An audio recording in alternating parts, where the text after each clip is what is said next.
5 tahun. 5 tahun aku menjaga janji suci, merawat rumah ini, dan percaya buta pada 2 orang yang paling kucintai. Aku melihat tawa mereka, aku menyaksikan kedekatan mereka, dan aku selalu berpikir, mereka hanya akrab, aku bahagia. Tapi, apakah kebahagiaanku hanya topeng yang mereka kenakan di depanku? Sampai suatu malam, jam 2 pagi, aku bangun dan melihatnya. Suamiku tertawa sambil menatap ponselnya. Bukan berita, bukan pekerjaannya, tapi nama Clara, sahabatku. Aku pura-pura tidur tapi tubuhku tahu ada sesuatu yang busuk di rumah ini. Aku menemukan parfum baru di kamar tamu, aroma yang sama yang mulai menempel di kemeja suamiku. Setiap sentuhan, setiap kopi yang disiapkan, setiap tatapan yang bertemu, semuanya adalah kode rahasia yang aku terlalu bodoh untuk membacanya. Aku tak menangis saat itu. Aku hanya diam, menunggu kehancuran datang dengan tenang. Apa yang terjadi ketika kamu menemukan bukti pengkhianatan di foto keluarga yang sempurna? Dan lebih gilanya, pesan apa yang dikirim oleh sahabatmu setelah dia pergi yang membuatku tahu bahwa suamiku masih mencintainya? Ini bukan sekadar kisah perselingkuhan. Ini adalah cerita tentang batas di mana ketulusan berhenti dan neraka dimulai. Pagi itu seperti biasa. Raka sudah bersiap ke kantor, sementara aku menyiapkan sarapan. Tapi ada sesuatu yang berubah. Ia kini jarang menatapku ketika bicara. Bahkan ketika aku memanggil namanya, ia hanya menjawab singkat, tanpa senyum, tanpa kehangatan. "Mas, kamu mau sarapan roti atau nasi goreng?" "Terserah kamu aja, dia." Ia duduk sambil menatap layar ponselnya. "Kerjaan kantor lagi banyak ya, Mas?" Iya." Lalu hening yang aneh. Hening yang menggantung antara 2 orang yang dulunya bisa bicara tanpa jeda. Aku ingat dulu, setiap pagi selalu ada canda. Sekarang hanya suara sendok dan piring yang bersentuhan. Aku tahu setiap pernikahan punya masa dingin. Tapi entah kenapa, dingin ini terasa bukan karena waktu, melainkan karena ada seseorang di antara kami yang sudah menutup pintu hatinya. Hari itu, setelah Raka berangkat kerja, aku membersihkan rumah seperti biasa. Saat membuka lemari, aku menemukan kemeja putihnya dengan aroma parfum yang tidak kukenal. Bukan parfumnya, bukan juga punyaku. Lembut, feminim, dan asing. Aku mengendus sekali lagi, lalu menatap kemeja itu lama. Ada rasa aneh yang menelusup. Rasa takut, tapi juga penolakan untuk percaya. Mungkin ini cuma campuran pewangi kantor. Bisikku pelan mencoba menenangkan diri sendiri. Sore hari, sahabat lamaku datang. Clara. Kami sudah lama tidak bertemu. Ia datang dengan wajah cerah. Rambut sebahunya bergelombang indah dan senyum yang kurindukan. "Nadia," serunya memelukku erat. "Aduh, kamu gak berubah ya? Masih aja cantik." Aku tertawa kecil. "Kamu juga. Aku malah hampir gak kenal tadi." "Iya, maklum abis pisah sama Dimas, aku mulai ngerawat diri lagi." Katanya ringan seolah luka perceraiannya hanyalah hujan yang lewat. Aku menatapnya, dalam. Clara tetap Clara yang dulu. Lembut, penuh perhatian, dan punya cara membuat orang lain merasa nyaman. Hari itu kami menghabiskan sore bersama. Ia membantu aku di dapur, bermain dengan anakku, Lila, dan bahkan ikut menyiapkan makan malam. Raka pulang jam berapa?" tanya Clara sambil memotong sayur. "Biasanya jam 7, kenapa?" "Oh, nggak apa-apa, penasaran aja, soalnya aku pengen ketemu, kan udah lama nggak ngobrol." Malamnya, Raka pulang lebih cepat dari biasanya. Ketika ia masuk rumah dan melihat Clara, senyum kecil muncul di wajahnya, sesuatu yang sudah lama tidak kulihat untukku. Clara! Wah, lama banget gak ketemu. Kamu makin glowing aja sekarang." "Haha, Raka juga makin rapi sekarang," jawab Clara dengan tawa kecil. Aku hanya tersenyum, menatap mereka berdua. Ada sesuatu di mataku yang bergetar, tapi aku menepisnya cepat. Malam itu kami makan bertiga. Suasananya hangat, terlalu hangat. Nadia, kamu beruntung loh punya suami kayak Raka. Dulu di kampus aja banyak yang naksir dia, katanya sambil tersenyum menggoda. Aku tertawa kecil. Iya, tapi sekarang dia udah tua, rambutnya udah mulai ubanan. Ah, justru makin matang. Ucapannya ringan, tapi ada sesuatu di balik nada suaranya. Sesuatu yang lembut tapi tajam. Malam itu, setelah semua selesai, aku duduk di balkon. Hujan mulai turun perlahan. Aku menatap keluar dan di dalam rumah, kulihat mereka berdua sedang bercanda di ruang tamu. Clara menunjukkan sesuatu di ponselnya. Raka tertawa pelan. Senyum yang dulu hanya untukku, sekarang milik orang lain. Aku mencoba berpikir positif. Mereka cuma berteman. Lagi pula, Clara sahabatku sendiri. Tapi jauh dalam hati, aku tahu sesuatu sedang tumbuh. Bukan cinta baru, tapi benih pengkhianatan yang belum disadari. Sudah 3 minggu sejak Clara mulai sering datang ke rumah, awalnya semua terasa wajar. Ia membantu Nadia menyiapkan makan malam, bermain dengan anak sematawayang mereka, dan bahkan sesekali ikut mengobrol ringan dengan Raka. Namun, entah sejak kapan, Nadia merasa bahwa kehadiran Clara mulai terlalu sering, terlalu lama, dan terlalu akrab. Clara cuma bantu aku, pikir Nadia setiap kali rasa tidak enak itu datang. Lagi pula, aku tahu dia tulus, dia sahabatku. Tapi kadang hati perempuan punya cara sendiri untuk menangkap yang tak terlihat. Bukan dari kata-kata, melainkan dari getar halus yang terasa saat seseorang lewat di depanmu. Suatu sore ketika Nadia pulang lebih awal dari kantor, ia menemukan Clara dan Raka di ruang tamu. Clara sedang tertawa, memegang cangkir teh. Raka duduk di depannya, tersenyum tipis. Senyum yang sudah lama tidak ia tunjukkan pada istrinya sendiri. Nadia terdiam di depan pintu, memperhatikan pemandangan itu. Tidak ada yang salah secara kasat mata, tidak ada pelukan, tidak ada sentuhan, tapi suasananya hangat, lembut, terlalu nyaman untuk disebut sekadar teman. "Oh, Nat, kamu udah pulang." Clara bangkit spontan, suaranya agak panik. "Aku lagi nunggu kamu nih, mau kasih resep kue yang kemarin kamu minta." Raka hanya menoleh sebentar. "Kamu pulang cepat," katanya datar. Nadia mengangguk kecil, lalu tersenyum kaku. "Iya, tadi rapat dibatalkan." Malam itu, saat semua tertidur, Nadia duduk di teras menatap langit. Ia mencoba memahami perasaan yang muncul, campuran antara cemburu, curiga, dan takut kehilangan. Ia ingin mempercayai sahabatnya, tapi setiap kali mengingat cara Raka tersenyum sore itu, dadanya sesak. Keesokan harinya, Raka mulai sering pulang larut malam. Saat Nadia bertanya, jawabannya selalu sama. "Lembur, Nat, banyak proyek yang harus diberesin." Nadia berusaha percaya, sampai suatu malam ia mendengar sesuatu yang membuatnya terdiam. Raka meninggalkan ponselnya di meja makan. Sebuah notifikasi muncul. Bukan pesan cinta, bukan panggilan mencurigakan, hanya voice note pendek dari Clara. Suara lembut itu berkata pelan, "Jangan lupa makan malam ya, Kak. Kamu terlalu kurus akhir-akhir ini." Itu saja. Tapi kata "Kak", panggilan akrab yang hanya digunakan oleh Nadia, terasa seperti pisau kecil yang menoreh jantungnya. Ia tidak langsung marah, tidak langsung menuduh. Ia hanya menatap layar ponsel itu lama-lama, lalu mengembalikannya ke tempat semula. Matanya kosong, tapi di dadanya sesuatu mulai patah.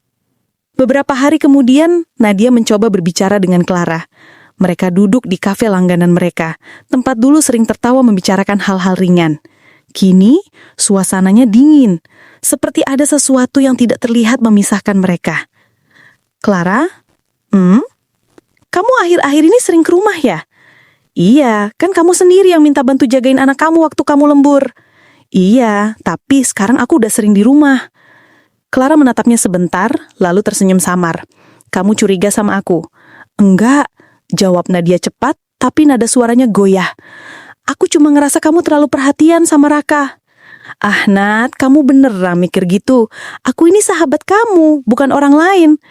Tapi di balik tawa itu, Nadia menangkap sesuatu di mata Clara.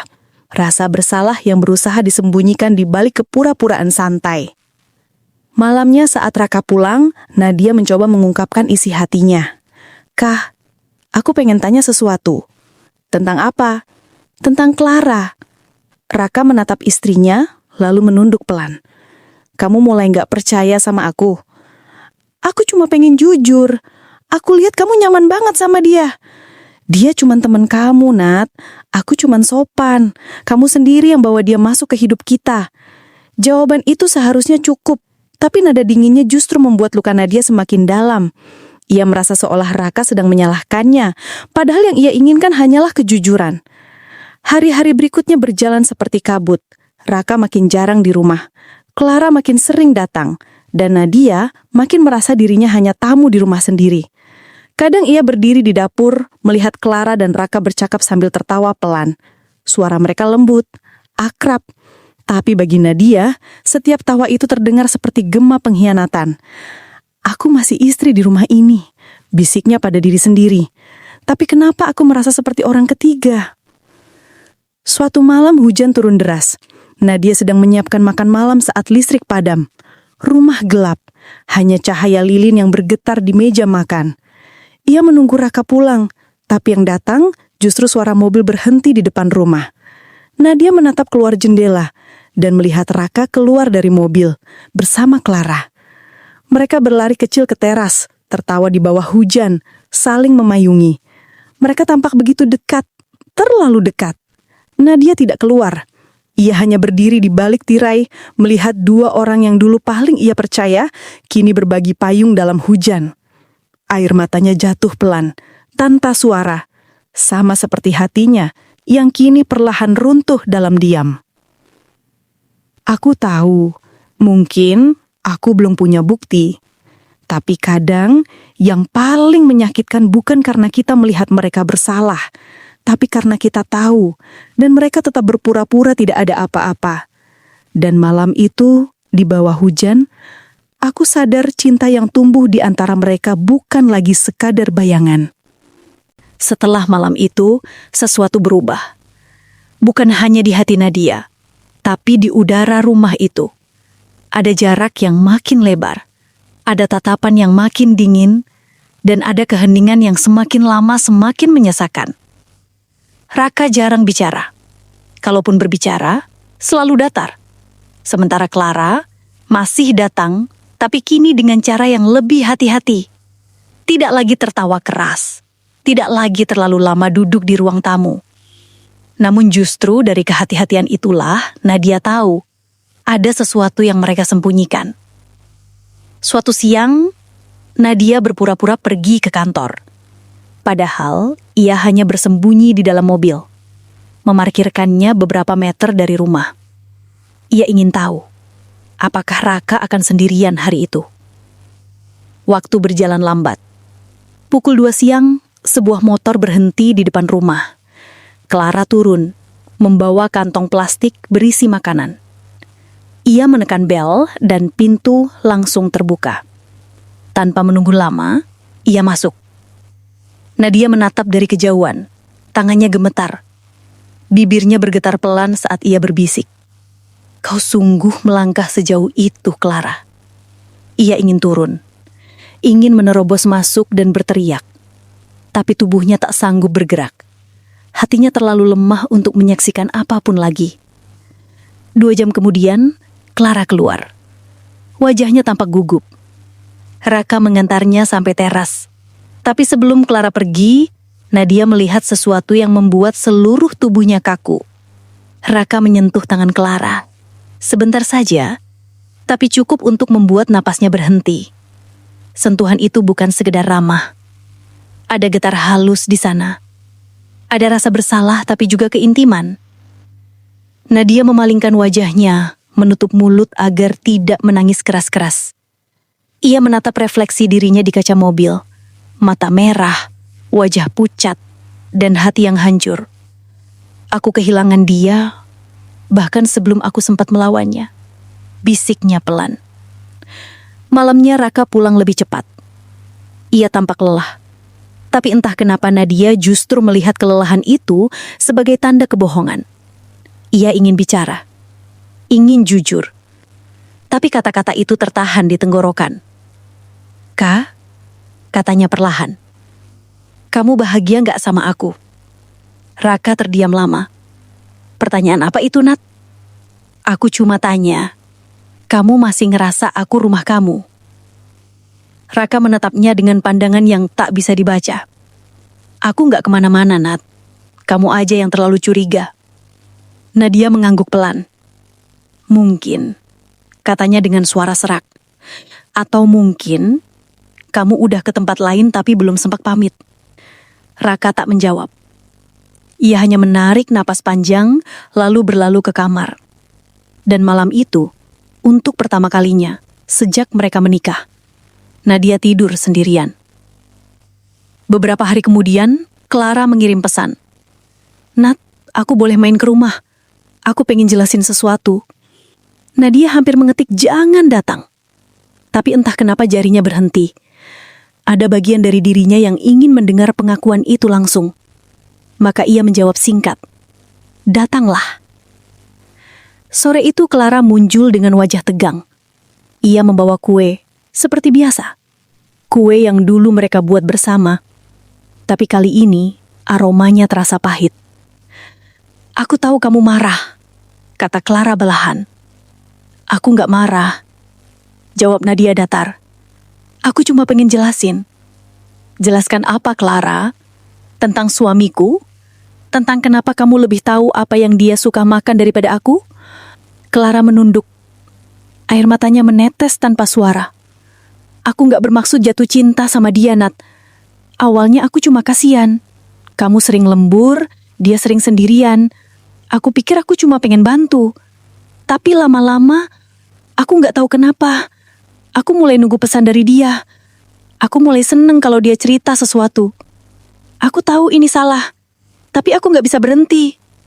Nadia menatap sahabatnya lama sekali. Matanya tidak lagi marah, hanya kosong. "Apa?" katanya akhirnya. "Kamu tahu apa yang paling menyakitkan, Clara? Bukan karena kamu mencintai dia, tapi karena kamu melakukannya sambil memeluk aku, sambil bilang kamu sahabatku." Clara terisak. "Aku minta maaf." Nadia berdiri, mengambil napas panjang. "Kamu tahu nggak, aku dulu pengen kamu jadi wali baptis anakku. Aku percaya kamu lebih dari keluarga. Tapi ternyata kamu cuma tamu yang numpang hangat di rumah yang sedang dingin." Clara menunduk dalam. Tidak bisa berkata apa-apa lagi. Ia pergi dengan langkah gontai, meninggalkan keheningan yang menggema di seluruh rumah. Malam itu, Raka kembali terlambat. Nadia tidak menunggu di ruang tamu seperti biasa. Ia duduk di dapur, menatap piring kosong di meja. "Kak?" panggilnya pelan saat Raka masuk. "Aku udah tahu." "Tahu apa?" "Tentang kamu dan Clara." Suasana hening. Detik jam di dinding terdengar begitu keras. "Aku udah pergi ke sana," lanjut Nadia. Suaranya pelan, tapi tegas.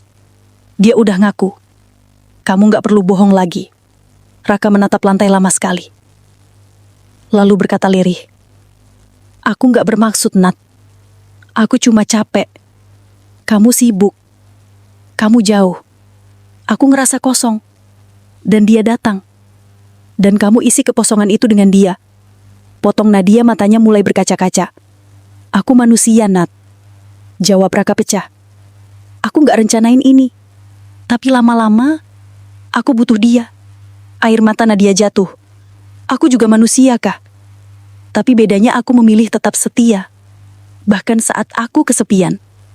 Raka terdiam. Kata-kata itu seperti tamparan yang tak bisa dibalas. Malam itu, langit menangis deras. Petir membelah langit, dan setiap kilat seolah memantulkan kepingan retak yang dulu bernama cinta. Nadia duduk sendirian di ruang tamu. Matanya menatap kosong pada foto pernikahan yang tergantung di dinding. Foto yang kini terasa seperti lelucon pahit. Di meja depan, secangkir es sudah dingin. Uapnya menghilang, seperti hangatnya hati yang dulu pernah mereka bagi. Raka belum pulang, dan entah kenapa, kali ini Nadia tidak menunggu dengan cemas. Ia hanya duduk diam, menanti, bukan untuk mendengar alasan, tapi untuk menutup bab yang seharusnya sudah lama selesai. Pukul 10 malam, mesin mobil berhenti di depan rumah. Nadia tidak bergerak. Langkah kaki Raka terdengar memasuki rumah, disusul dengan suara pintu yang ditutup pelan. "Kamu belum tidur?" tanya Raka, suaranya lelah. "Aku mangguk kamu," jawab Nadia datar. Raka mengangguk pelan, duduk di seberangnya. Hujan di luar makin deras, membungkam keheningan di antara mereka. "Kak," kata Nadia pelan, "aku nggak mau bahas lagi tentang apa yang udah terjadi. Aku cuma mau tahu, kamu masih mau ada di sini atau enggak?" Raka menatap istrinya lama sekali. Wajahnya penuh penyesalan, tapi matanya jujur. "Aku nggak tahu harus jawab apa, Nat," katanya pelan. "Aku sayang kamu, tapi aku juga nggak bisa pura-pura nggak punya perasaan sama Clara." Kalimat itu seperti petir di dalam dada Nadia. Ia menatap suaminya, orang yang dulu ia percaya akan jadi rumahnya seumur hidup. "Kamu sadar nggak?" katanya dengan suara gemetar. "Kata-kata kamu barusan itu adalah pengkhianatan paling lembut yang pernah aku dengar." Raka menunduk. "Aku nggak minta kamu maafin aku. Aku cuma minta kamu tahu. Semuanya terjadi begitu aja. Aku nggak niat ninggalin kamu." "Tapi kamu udah ninggalin aku sejak lama, Kak," jawab Nadia pelan. "Bukan secara tubuh, tapi secara hati." Tiba-tiba, pintu depan terbuka pelan. Nadia menoleh, dan di sana berdiri Clara, basah kuyup oleh hujan. Matanya merah, wajahnya ketakutan. "Aku tahu aku nggak pantas datang ke sini, tapi aku nggak tahan lagi hidup dengan rasa bersalah ini." Raka berdiri kaget. "Clara, kenapa kamu ke sini? Aku mau ngaku di depan kamu berdua." Hujan di luar makin menggila, suara petir menambah ketegangan. Clara melangkah masuk, lalu menatap Nadia dengan mata berkaca-kaca. "Nat, aku tahu kamu nggak akan pernah memaafin aku, tapi aku nggak mau terus pura-pura." "Kamu pikir aku masih pengen dengar apapun dari kamu?" Suara Nadia bergetar, tapi matanya tajam. "Kamu udah cukup ngambil segalanya dariku. Apa lagi yang mau kamu ambil?" Clara menggigit bibir, menahan tangis. "Aku cuma mau bilang satu hal. Aku yang salah, tapi Raka juga. Kami berdua salah. Kami nggak tidur bareng. Kami nggak sejauh itu. Tapi perasaan kami..." "Cukup," teriak Nadia. Suaranya pecah di antara suara hujan. "Kamu kira aku butuh tahu detailnya? Aku nggak peduli apa kalian udah melangkah sejauh itu atau belum. Buatku, kalian berdua udah cukup saling menyentuh, bahkan tanpa harus menyentuh tubuh." Hening. Clara menangis, Raka menunduk, dan Nadia berdiri menatap dua orang yang dulu paling ia sayangi, kini menjadi luka yang tak akan pernah sembuh. "Aku dulu percaya sahabat itu bagian dari keluarga, tapi ternyata ada batas yang gak boleh dilewati bahkan oleh orang yang paling dekat." Ia melangkah ke arah Raka. "Kak, aku udah berusaha jadi istri yang kamu mau. Tapi kalau semua usahaku cuma dianggap tidak cukup, maka biarkan aku berhenti berusaha." Raka mencoba mendekat.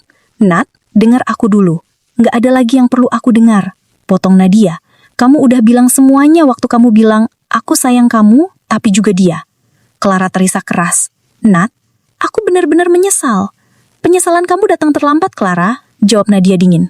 "Kamu datang waktu aku udah nggak punya apa lagi untuk dijaga." Nadia berjalan menuju kamar, lalu berhenti sejenak di depan pintu.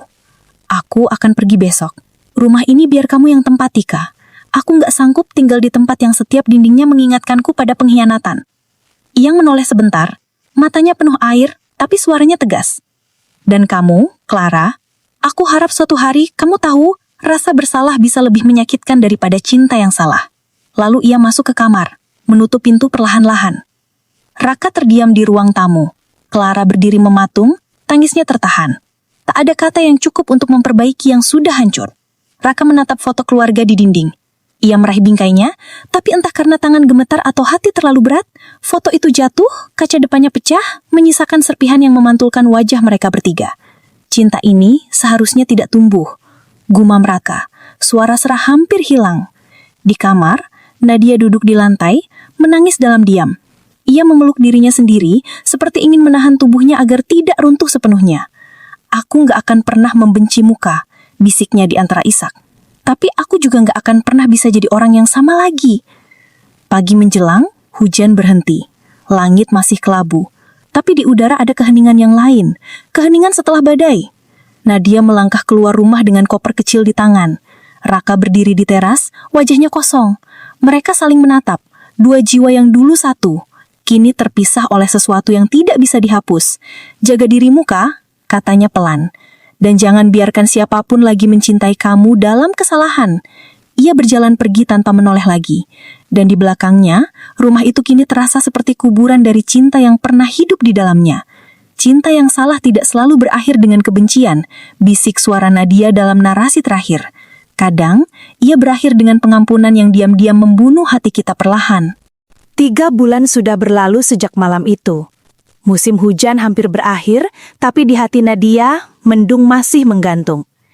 Ia kini tinggal di rumah kecil di pinggiran kota, jauh dari rumah lamanya, jauh dari kenangan yang menyakitkan. Setiap pagi, ia menyiram tanaman, menyeduh kopi, lalu duduk di teras, memandangi jalan kecil di depan rumah.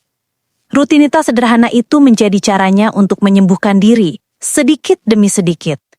Namun setiap kali hujan turun, hatinya masih bergetar. Karena hujan selalu mengingatkannya pada malam ketika segalanya berubah.